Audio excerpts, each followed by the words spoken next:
अस्सलाम वालेकुम जी जनाब, मैं बीना खान आपकी आरजे, आपकी प्रेजेंटर एक बार फिर एशिया कप की अपडेट्स के साथ आपके सामने। और एशिया कप की जो एक्साइटमेंट है वो अपने जोबन पर है।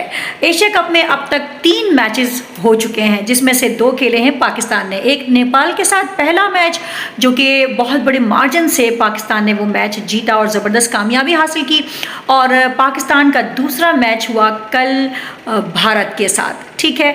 और वहाँ पे बारिश ने जनाब काम थोड़ा ख़राब कर दिया और कुछ लोगों को शर्मिंदा होने से बचा लिया।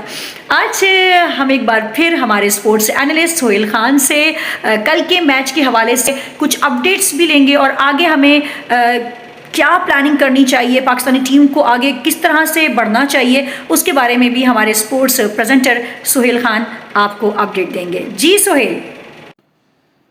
जी बिना दुरुस्त कहा आपने कि एशिया कप में पाकिस्तान अपने राउंड के दोनों पहले मैचेस खेल चुका है। नेपाल को वन साइडेड थ्रैश किया, इंडिया के खिलाफ नो रिजल्ट मैच रहा। फास्ट बॉलर्स की बॉलिंग है नो डाउट अबाउट इट, बहुत शानदार रही। तमाम हमारी विकेटें जो 10 की 10 विकेटें फास्ट बॉलर्स ने ली। ऐसा 6ठी दफा हिस्ट्री में हुआ है पाकिस्तान के लिए, दूसरी दफा अगेंस्ट इंडिया हुआ है। जिस तरह शाहीन ने रोहित और विराट को बोल्ड किया, कमाल की उन्होंने की, जबरदस्त था। उसके बाद फिर हारिस रऊफ और नसीम शाह ने फिनिश किया। देखें स्पिनर्स को इंडियंस हमेशा अच्छा खेलते हैं, ये आपको भी पता है कि वही हुआ कि हमारे जो स्पिनर्स थे उनके खिलाफ उनको रन मिले, उन्होंने रन स्कोर किए। लेकिन तारीफ करना होगी फास्ट बॉलिंग की। और नेपाल के खिलाफ देखिए मैंने पहले भी एक जो है मकसद जिक्र करते हैं, ये मैच था डेड रबर, क्योंकि दोनों टीमों ने नेक्स्ट राउंड में तो चले ही जाना है। तो अब जो मुकाबला होगा पाकिस्तान और इंडिया का 10 सितंबर वाला, वो बहुत इंपॉर्टेंट होगा। उस मैच में असल फैसला होगा, क्योंकि वो मैच की जो हार जीत है वो आपको पॉइंट्स देगी और वो फाइनल में जाने वाले पॉइंट्स होंगे।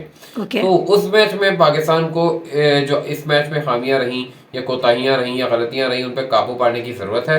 और पाकिस्तान को चाहिए कि एक्स्ट्रा सीमर के साथ जाएंगे या ऐसी टीम के साथ जाएंगे, क्या तब्दीलियां होंगी क्या नहीं होंगी, वो बहुत इंपॉर्टेंट होगा। और 26 साल के बाद पाकिस्तान और इंडिया का कोई मैच नो रिजल्ट हुआ है, just can you believe it or not. But all in all अब तक मैं यही कहूँगा सब कुछ अच्छा है पाकिस्तान के लिए। अब तक तो सूरत वर्ल्ड नंबर 1 भी हम हैं और वर्ल्ड नंबर 1 बैटर भी हमारे पास है। हमने देखा नेपाल के खिलाफ बाबर आजम और इफ्तिखार अहमद की वो शानदार सेंचुरियां।